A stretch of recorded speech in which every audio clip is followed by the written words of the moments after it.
This is Sarah Stewart Holland. And this is Beth Silvers. Thank you for joining us for Pantsuit Politics.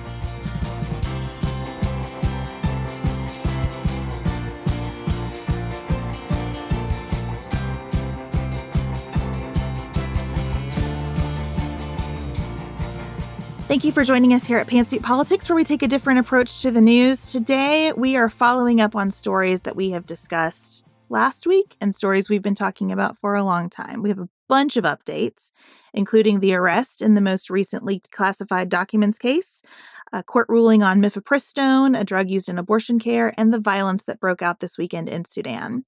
Then we are going to turn our attention to the opioid epidemic for the first of two conversations this week about where we are in America's struggle with addiction. And outside of politics, Sarah is marking 1 year since her son Felix was diagnosed with type 1 diabetes. We have two events left this spring, one in Fort Wayne, Indiana, and one in Fort Worth, Texas, before we take the summer off. And we only have about 3 spots left this fall, in the fall of 2023. And we're also now booking for 2024. So if you want to bring us to your community to talk about conflict, to talk about conversation, to talk about connection, we would love to join you. Please reach out to Elise for more details. And some of you have said, why are you in Texas so often? It's very simple, because we get invited to Texas so often. True. We would love to be in your part of the country too, especially if you're on the West Coast. We have been looking for quite some time for the right opportunity to get out to the West Coast to see you. So if you're looking for a speaker at your organization or school or business or conference or church or whatever, let us know. We would love to join you. Next up, we're going to continue talking about stories from last week and some dramatic developments in those stories.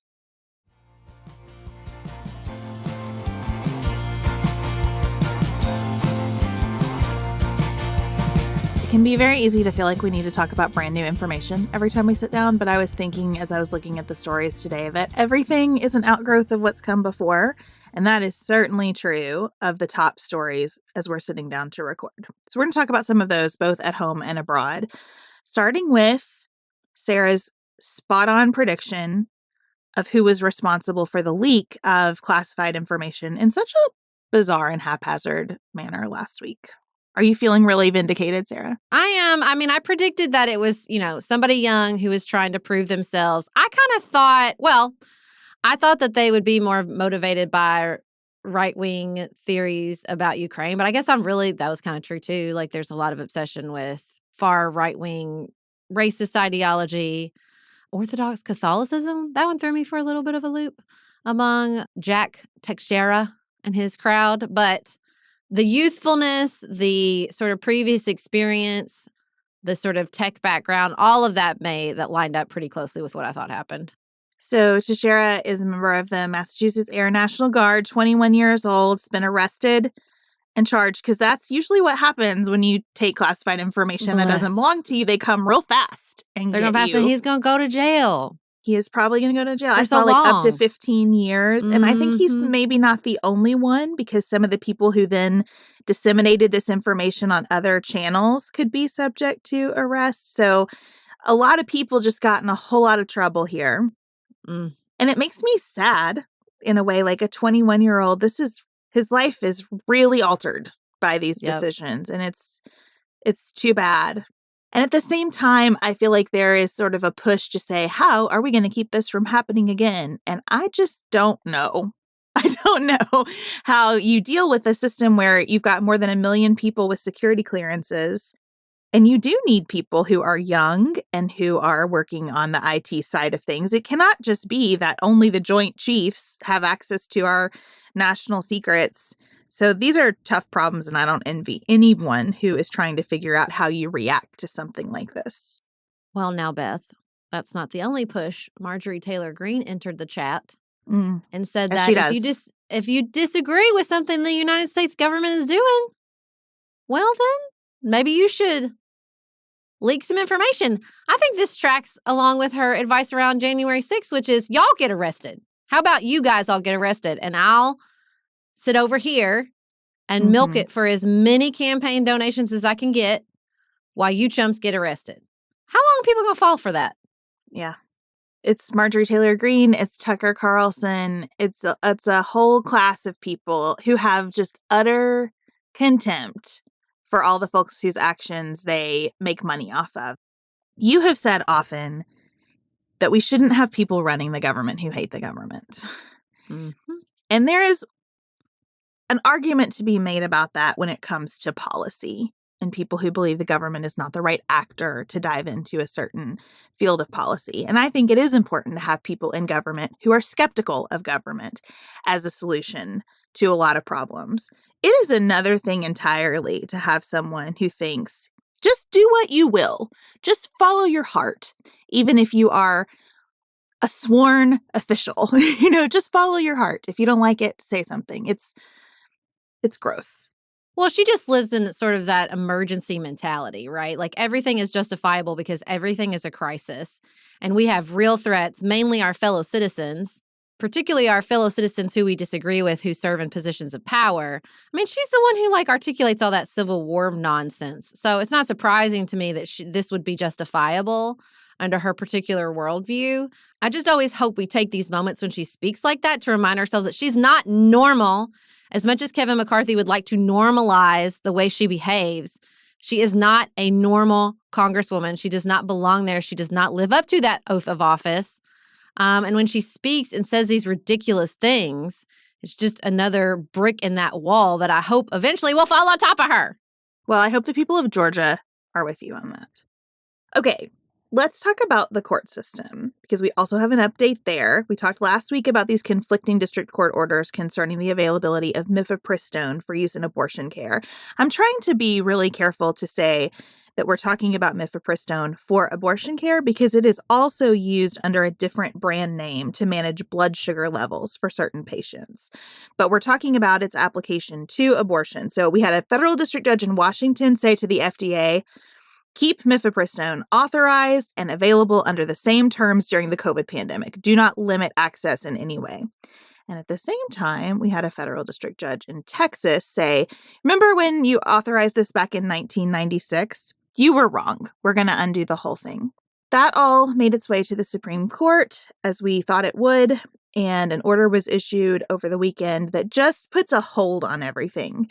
So Mifepristone is still authorized and available in states where abortion is legal right now, at least until 11:59 p.m. Eastern Time on Wednesday, when this administrative stay expires. Responsive briefs in this matter are due today, Tuesday, at noon Eastern. So we'll see what the justices have to say. A lot of blue state governors, California, Massachusetts, are stockpiling this medication out of concern over the direction this new conservative court could take on this widely available and long time available drug. I also just think, this high stakes ruling coming as we just continue to learn more and more about Justice Clarence Thomas's, I'm going to say soft approach to judicial ethics, lax, unethical, whatever adjective you choose to use. It just feels like in so many ways, the court, our understanding of the court, our approach to the court, our policy surrounding the court is coming to a head.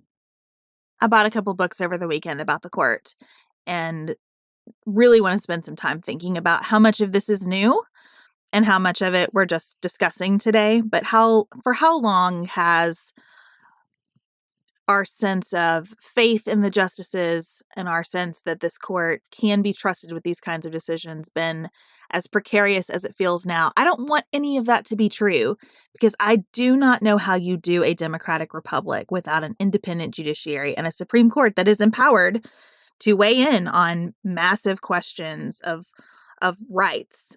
So I feel myself resisting all of the discussion about the difficulties with the current court, and I thought history might help me a little bit, so I'll report back. Moving on to the first branch of government, our Congress is back in session, and a whole bunch of issues we've been talking about: the debt ceiling, the ability of Kevin McCarthy to corral his conference around a budget, and just the precariousness created by these tight margins in both the House and the Senate are back in the spotlight. So we have a debt limit fight happening. Sarah, how did you feel when you saw that Kevin McCarthy went to Wall Street to chat about the debt limit and to get people to come with him to put pressure on the White House here? he's trying to sell big business on this idea that overspending has been really harmful and to kind of adopt his view of the world. I was more interested in the fact that he was criticizing his own conference for their lack of a budget deal to offer in response to the Biden administration's budget proposal. Just a very interesting approach to leadership Kevin McCarthy takes over there, which is criticizing his own lieutenants and saying they can't get it done, which of course they fired back. Ultimately, it's your job, Kevin. So we'll see what happens. I don't think this Wall Street public relations tour is really going to move the needle. What's going to move the needle is when you have something to show people and you've already undercut it before it's even come out. I don't love that the White House has said we will raise the debt limit and then talk about the budget. I don't think that's a realistic situation when you have Republicans in control of Congress. I also think Republicans look extremely foolish right now for saying we just want to cut things. We don't know what things, but we would like to cut some things. And then to start talking about SNAP and having Medicaid recipients work longer hours. I mean, some of what they're talking about, you just think, on what planet does this make sense politically or as part of the budget? This seems bananas to me. But we have that intra-conference feuding among House Republicans. We've got a little bit of it happening on the Democratic side of the aisle, too, because of this very delicate situation regarding Senator Feinstein's health. So she is out with shingles right now. We hope that she recovers very quickly and fully. She serves on the Judiciary Committee, though, a whole bunch of judges that President Biden would like to have confirmed. And she has asked for Senator Schumer to appoint someone to temporarily replace her on that committee. But they would have to have some Republicans vote with them to make that happen. And it is just a dance right now. I read through several permutations of how this could go down this morning, and it's really hard. And I think it's made even harder by the fact that you have some people saying she should resign, people like Nancy Pelosi speaking up and saying kind of, how dare you talk about her this way? What are you doing? It's a mess. Yeah, she's been out for a while. It's not like this is a recent diagnosis with shingles. I'm assuming she's probably over the shingles at this point, but she's not recovering quickly because she's 89 years old. And you had Representative Ro Khanna from the California delegation officially step forward and say it is time for her to step down. It is time for her to retire. And I think this judicial committee situation was offered as a compromise, and I don't think there's a compromise. I agree with him. She should just step down. She can no longer fulfill her duties, and these are duties with very high stakes because of the close margin in the Senate.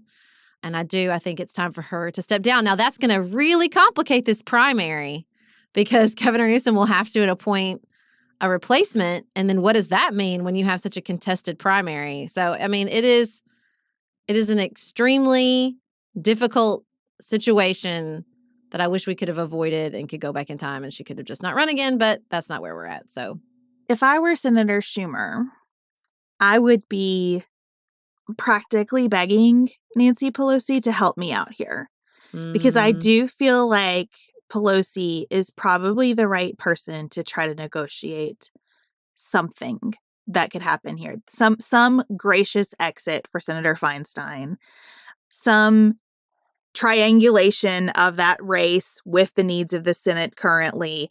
I think it was probably a mistake for people to jump into a primary with Senator Feinstein before she announced that she wasn't running again. For her Democratic colleagues to circle her like that, I think was probably a mistake that probably caused her to double down. And I can imagine that in this current situation, she has a little bit of a I will do what I want mentality because there's been so much pressure. This just needs a lot of finesse. And I feel like the person with the longest proven track record of that sort of finesse is Nancy Pelosi. So I would be asking her to please help me here. When folks should retire is a big part of the news in France right now as well. So we're going to go outside the United States now to follow up on some stories. We've talked quite a bit about President Emmanuel Macron's proposal to increase the minimum retirement age in France by 2 years from 62 to 64. And despite massive protests and just real resistance across the country of France, he is doing it. Constitutional Council approved it. It will take effect in September. He has invited unions to sit down and talk with him about it. They're saying, pass. We've got protests planned in May. We'll see you then. Ce n'est pas possible. That's right. Well, this is where one of your predictions came true. You said he'd carried across the finish line. I was skeptical. I mean, we didn't just have protests. We had like nationwide strikes. We had burning garbage on the streets of Paris, but he did not blink, and I am very impressed. I'm not going to lie. I'm very impressed. My feeling all along has just been that you don't touch an issue like this unless you intend to get it done. Yeah. I don't know how I feel about the fact that this was done in a way that did really circumvent Parliament, but I'm not a French citizen. I don't understand the system well enough to know the ins and outs of that. The political calculus on some issues are so hard. You know you're not going to get popular approval, and they're still like bureaucratically, policy-wise, the right thing to do. I mean, maybe we wouldn't be struggling with climate change so badly right now if some governments have just said, we're going to make the hard choice, and we're going to make it for everybody else because long-term it's the best thing to do. That's what I've been thinking about most. How in the United States do you get to some of these choices that are really hard choices that would make no one happy? I mean, we see that a little bit around these budget conversations. I don't take many members of McCarthy's team seriously when they talk about their concerns for our country's fiscal health. But there are concerns for our country's fiscal health that serious people do need to be working on. And it is so toxic. There's not a piece of the federal budget that you would have widespread agreement on eliminating. So I'm just trying to kind of look at this and say, what's the lesson here? How can you, in our country, start to get to things that people will not like, but that make a lot of sense for where we need to go? Finally, we want to talk a little bit about Sudan. We did an episode earlier this year on global hotspots where humanitarian crises were in effect, and Sudan made that list because it had all these risk factors that we talked about in the conversation about global humanitarian hotspots. And we are seeing those risk factors culminate in a really deadly weekend because of this power struggle between Sudan's military and the Rapid Security Forces, or RSF, which is a paramilitary group that has been really legitimized by Sudan's government over time. And you have this sense that both groups believe they have legitimate claims to rule, even though there is a push for a democratic Sudan. And it feels like the hopes of a democratic Sudan are really being dashed by the violence that has broken out between these two groups about their control in whatever the next chapter looks like. Yeah, there was so much political instability because there was a military takeover in 2021, and they were reaching this power sharing agreement to transition to a civilian government, but it required that the RSF be absorbed by the army. So now you have these warring generals, right? The general in charge of the army, largely in charge of the country, and his lieutenant, who's also in charge of the RSF. And not surprisingly, neither want to give up any power, and one definitely doesn't want to be absorbed by the other. This is leading to violence. About 100 civilians have been killed. One of the most interesting pieces of reporting I heard is that previously, they shut the internet down in Sudan, but that the internet has not been shut down this time because this is also a propaganda war where both sides are trying to convince people of Sudan, who are also experiencing major economic instability because Sudan imports a ton of its wheat from Russia. So that's been a huge problem since the invasion of Ukraine. You have massive inflation, and you have all these international donors who suspended the Sudan's debt removal when that political instability came in through the military takeover. And so they have, crazy inflation, massive debt coming due, a military in power. And I mean, this is Africa's third largest nation, 46 million people, 15.8 in need of humanitarian assistance. So it was already a powder keg, and then now you have these two violent factions warring, and I don't think that any sort of peace agreement is likely, at least not in the coming days, because both are pretty committed to just fighting it out. And 3 World Food Program workers were killed in the violence on Saturday. 2 others were injured. So against that background of dire food insecurity, you have the World Food Program having to halt its operations because it is not safe for aid workers to be there right now. This is all happening as well during Ramadan's holiest days, and this is a majority Muslim country. So it's just layers and layers to the suffering that's happening, and we wanted to talk about that and express our care for it, even though there's not much we can do sitting here in the United States. I am happy to see that the Biden administration seems to be really supportive of the way that the African Union is trying to step in and encourage peace talks here. But we will continue to think about the country of Sudan and to follow up on what's happening there and elsewhere. So those are the headlines right now. We want to turn to another aspect of American life that sometimes makes the headlines, but even when it doesn't, it is always prevalent and influential in almost every other story that we're talking about, and that is the epidemic of opioid addiction.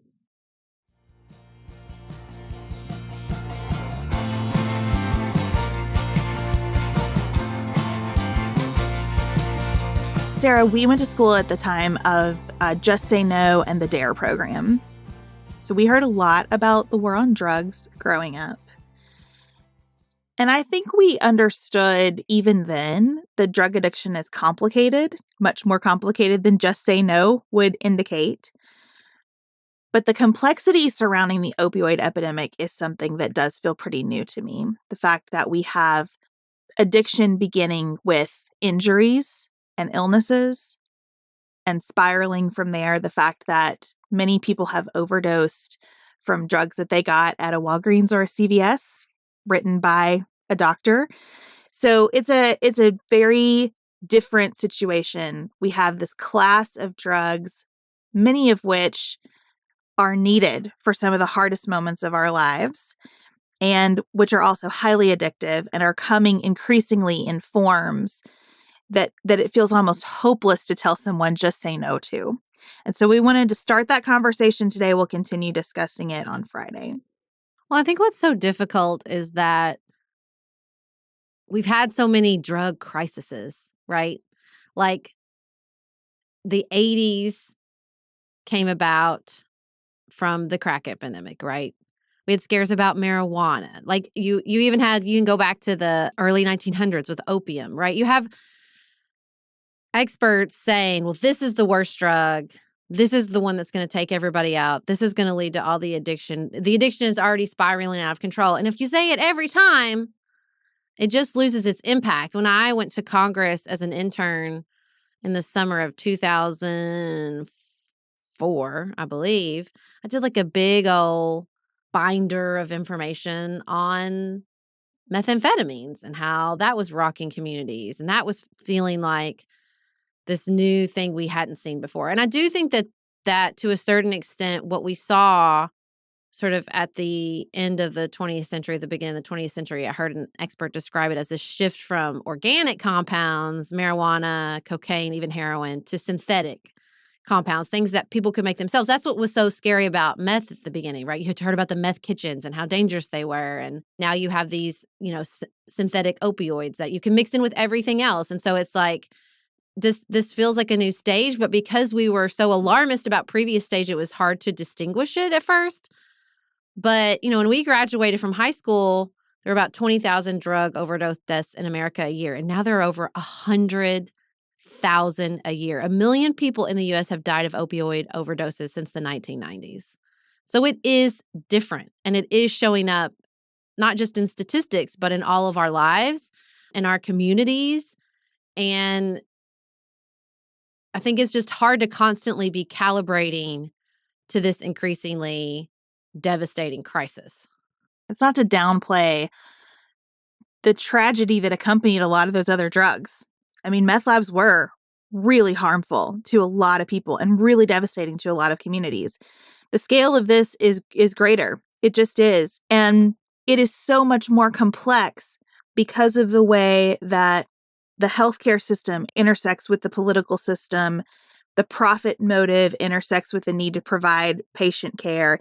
Even the conversation about pain that has been integral to more opioids getting in the hands of more patients is a difficult one. You had Purdue Pharma coming out and pushing a full-scale campaign for doctors to take patient pain more seriously, supported by a lot of patient advocacy groups, because a number of people have had their pain dismissed for too long. And so you start with all of these, on some scale, legitimate concerns, And you start with these tools that in some situations are really important and life-giving. And then from there, it just balloons. And it balloons aided by policymakers and law enforcement and industry professionals and lobbying organizations. And it has created a really unmanageable crisis that keeps transforming into something even deadlier.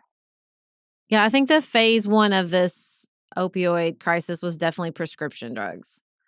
And that was unlike anything we've seen before. I mean, some of these previous crises were devastating, but some of them were overrated, right? Like you saw marijuana used in such racist ways in the mid 20th centuries. And you had fear mongering surrounding drugs, that now, particularly marijuana, are used regularly by so many people. But then you see prescription drugs coming in this way. Like I even think about how I was reading Margaret Hall's great Twitter thread about Elvis and how she was just trying to describe, like, when a drug was prescribed by a doctor, there was just this sense that it was okay no matter what. Like, it didn't matter. You couldn't abuse a drug that was being prescribed by a doctor. There was just this entire, like, social, cultural foundation that was just ripe for exploitation. And I think it felt so scary because you thought, what are you going to do about people who are being prescribed drugs? And then you had pill mills, and it felt so amorphous and hard to get our hands around. And we started to chip away at it, and people came to an understanding about how dangerous these drugs were. We have all these legal settlements now against the drug makers. We have some real villainization out there regarding these players in this crisis. And I think even in my own mind, I thought, well, we'll get this under control and that'll lock it down. And what you see is then that morphs into heroin and what we're going to talk about on Friday, which is fentanyl. And it's like trying to grab water with these drugs. Like it's just trying to, contain sand. Like it just spills and spills and spills. Part of the nature of these drugs, because they are so incredibly addictive. I mean, you overdose because they basically overpower your involuntary instinct to breathe, the most basic human function. And I think we have just been, because of those complex attitudes about pain, because of our understanding of our relationships with our doctors and with drugs to begin with, because of the power of the pharmaceutical industry, we were just so outmatched. And it feels like we continue to be outmatched. It's hard to have a conversation about feeling outmatched with awareness of how many people are listening who've lost people to this crisis. And it's so many. I think it's important to say, though, that we've been outmatched for those families. There's been so much loss around this. I even feel tremendous sympathy for some of the plaintiffs' lawyers groups who've brought lawsuits and lost. A lot of lawsuits have been won against these drug companies, but a lot have been lost too. And I hope that those lawyers know, and the plaintiffs who sued and all the people who testified and put years of their lives into those suits know that it has mattered. You can feel outmatched to the point of hopelessness as you start to look at these issues. But as you said, these lawsuits have changed our understanding of what we're dealing with. I don't know, without our civil litigation system, if we would be as far down the path as we are in our understanding of what's happened here. So even where a judge or jury has said, I'm not going to find fault with the makers or distributors of certain drugs, those lawsuits have mattered tremendously in terms of our understanding of this problem. And every person who's done activism in their communities, we cannot count how many people have been saved the way we can count how many people have been lost. But I really do believe we've made progress here. I just don't know what we do about the fact that we basically have a generation of people who have lived in a completely new climate as it relates to drugs. And so even when we started to get a handle on the pill mills, so many people had already been addicted, that of course they had to resort to heroin because you can't just stop. It is not a just say no situation. Yeah. I do think that a crisis on this level is like a cynicism smasher, right? Like that's what you hear in those like state attorney generals is like, what was I supposed to do? Like, you're not looking at these parents. And I think you hear it among the like parent activists who went against the Sackler family. I think you hear it in the people who were trying to stand up in pharmaceutical industry circles or the pharmacists themselves, just this sense of like, how can you face this and not feel like you have to do something? And I think not only did it activate people and motivate people, but I think the real powerful impact of all this, and it is heartbreaking, and it should not have had to come at the deaths of 1 million people, but it has fundamentally shifted how we think about drugs and addiction. When we were growing up, the just say no, it's all right there, individualized. You're making a bad choice. That's the problem here. You're just making a bad choice. And if you would just stop it, everything would be okay. And that's how it was so easily manipulated in really like racist, oppressive ways, right? And I think the tragedy, the trauma, the just tidal wave of human suffering caused by this particular class of drugs has left almost no one available to tap that sort of individualist judgment, right? Like you just, and look, I was going to say in the year of our Lord 2023, but I guess I won't. You know, here in 2023, no one's going around going, just try harder when it comes to drug addiction. And if they are, they sound ridiculous. Right. I think the problem is like now that we're finally understanding and like really culturally wrapping our heads around addiction and what this particular class of drugs does, it's another paradox that we have to move into that new phase, this new understanding of how to treat this addiction. Because we're still stuck in a lot of that individualistic, like, it's just going to be your willpower. It sucks. It's the only way to get over it with support and, you know, all that kind of good stuff. But you know what else works to get over drug addiction? Drugs, especially opioids. You have to be under medical care. And I think we're lacking that understanding culturally. I think we're lacking that understanding in the medical industry itself. And I think we're definitely lacking the resources to give everyone who does understand that and who wants that treatment, the treatment they need and deserve. So I think we're still sort of stopping and starting and disjointed as far as our responses. But I do think like just this level of addiction forced us all to reckon with how ignorant our understanding of addiction had been for decades and decades and decades.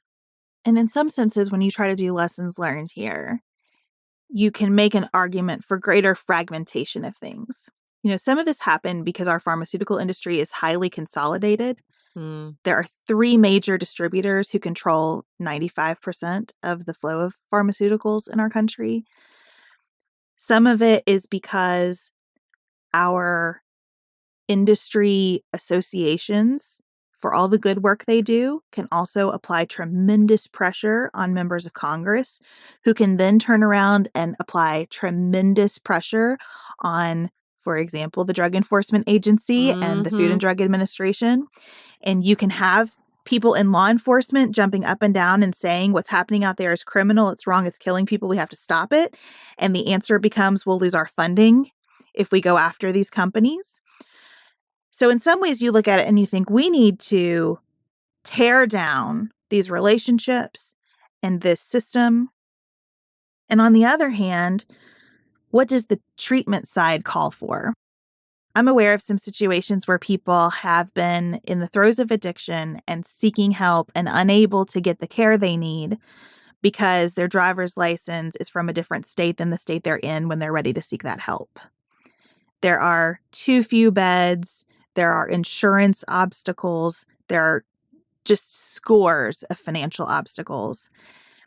And so there's a part of me that thinks maybe the healing path is different depending on whether you focus it on preventing future addiction or treating the addiction that's out there. And we have to be able to do both at the same time. And it's just incredibly complicated. I've talked over and over again on this podcast about Richard Reeves' book of Boys and Men.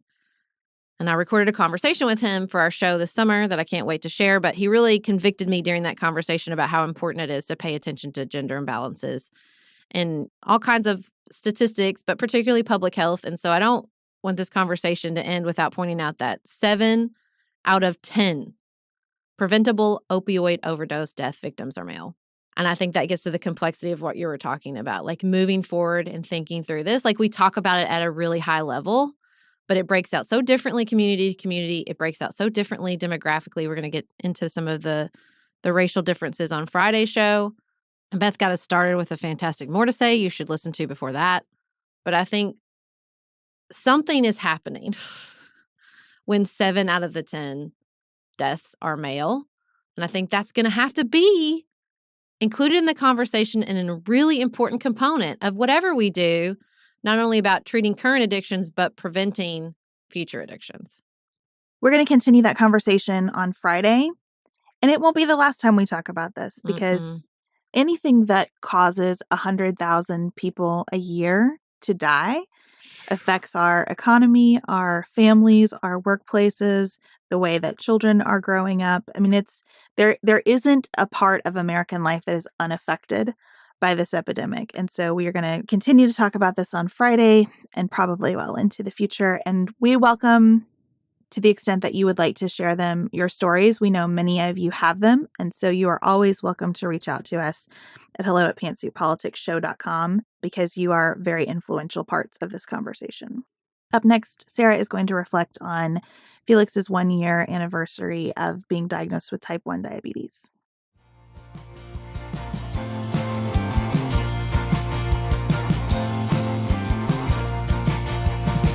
Sarah, a year ago, we produced an episode called A Life-Changing Diagnosis.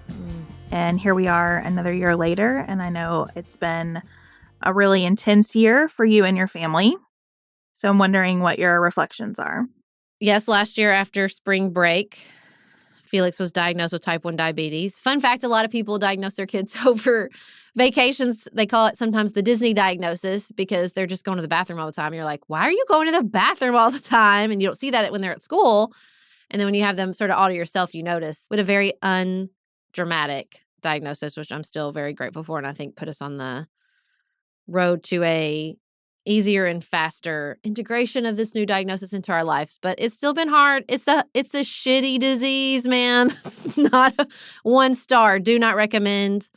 Approximately 1.45 million Americans have type 1 diabetes. And I was looking at statistics for this conversation, and it's growing. The disease is growing at a rate of 2.9% per year versus the population growth of 0.8%. And so, I've welcomed a lot of listeners who heard that episode into the club this year. It is not a task that I enjoy, but I tell them that this has been a really hard year, but it's also been a really great year. We still went to Europe. We've been to Disney. We are now on a insulin pump, which makes our lives infinitely easier. You were here in the very beginning when we were doing multiple daily injections, which was so hard and stressful. I've just sort of blocked it out from my memory. It was clear to me that it was so hard and stressful. I mean, just watching, and even still with the pump, watching you watch his numbers. It is task is not the right word because it's bigger than a task, right? It is a whole section of your brain now that is always somewhere else. No matter where we are, what we're doing, a whole section of you is always writing those numbers with him. And I know that has to have been just an adjustment that I can't even begin to appreciate. Yeah, luckily I'm not a very past-oriented person. So sometimes I'll have a glimmer of what was it like when we just ate? I don't really remember. That's a kindness my brain affords me. It's when I've sort of moved on to another phase of life, I don't really have a memory of what it was like before. But yeah, Felix wears a continuous glucose monitor, so we know his blood glucose about every 5 minutes. And I just think about Sarah sitting in that hospital room a year ago thinking, well, I'll just get this glucose monitor and the pump, and we just won't have to really think about it. But that's such a joke. For one thing, they're never always functioning perfectly. The sensor's always a little wonky, or the pump is mad and the site is sort of run its course. They're never really just functioning perfectly all the time. We'll get really good days. We had 100% in range day the other day, which felt amazing. And Felix's A1C, which is a measurement of how good his blood sugar basically is phenomenal. It's only 1 point higher than mine. And that's, largely due to my amazing husband, who really, I would say, is probably the primary diabetes caregiver. He's the one who gets up in the middle of the night with any low blood sugars. He watches his numbers even more closely. You think I watch the numbers? Listen, you should hang out with Nicholas for a day. I bet he checks it every 2 to 3 minutes. And we're working on that. We're working on having a healthier relationship with diabetes. I'll never forget our consultant saying, like, we really want you to have a healthy relationship with diabetes. And we both thought, how? It's such a monster in our lives. But I think we're getting closer every day. The pump has been life-changing. We have the most incredible school nurse, Nurse Leslie, and his teacher, Ginger Molina, who take exceptional care of him. My parents have really stepped up. And so it feels like, I don't feel like I have to be with Felix every second of every day. He actually is pretty good at managing himself. He has excellent awareness for like when he's going low. And, that's the ultimate thing is watching him just continue to thrive and grow and be funny and fierce. In the face of all this, in the face of being 8 years old and being told, no, you can't have that. No, you can't have that. No, you can't have that. You do really get resentful of how the overabundance of sugar in our culture. But, I'm really proud of our family. I'm really proud of how we've handled it and just incorporated it into our lives and moved forward and not let it slow us down. I was reading an interview with Ron Klain, and he was quoting Biden, who was quoting Daniel Patrick Moynihan, who said to fail to understand that life is going to knock you down is to fail to understand the Irishness of life. And I thought, that's great, especially as we're heading to Ireland this summer. Like, it's just, life is full of struggle. I believe that. And I think you can either fight it or accept it and do the best with it that you can. And that's what we've tried to do with this diagnosis. And, a year later, which I cannot believe it's been a year, I'm really proud of us. I'm proud of Felix. I'm proud of Nicholas. I'm proud of myself. I'm proud of all our friends and family. And I don't wish it on anybody, but it's sort of like the Stephen Colbert quote. I love the thing I wish most had not happened. So here we are, 1 year later on our diaversary. Well, it's fitting that we have been talking about follow-ups today, including Felix's follow-up, and that will continue to be a huge part of who your family is and a huge part of every aspect of your life.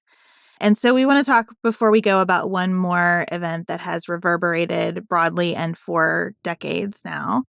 Today, Tuesday, April 18th, is Holocaust Remembrance Day. It is celebrated a week after Passover to honor and remember the 6 million Jews murdered in the Holocaust and also to acknowledge their resistance. So we have a poem to share by an unknown author, but we know that a Jew in a concentration camp wrote this on the wall of a cellar during World War II, and we thought these words would be the best way that we could leave you today. I believe in the sun, even when it is not shining. And I believe in love, even when there's no one there. And I believe in God, even when he is silent. I believe through any trial, there is always a way. But sometimes in the suffering and hopeless despair, my heart cries for shelter to know someone's there. But a voice rises within me saying, hold on, my child, I'll give you strength. I'll give you hope. Just stay a little while. I believe in the sun, even when it is not shining. And I believe in love, even when no one's there. But I believe in God, even when he is silent. I believe through any trial, there is always a way. May there someday be sunshine. May there someday be happiness. May there someday be love. May there someday be peace. Thank you so much for being here today. We will speak with you again on Friday. Until then, have the best week available to you.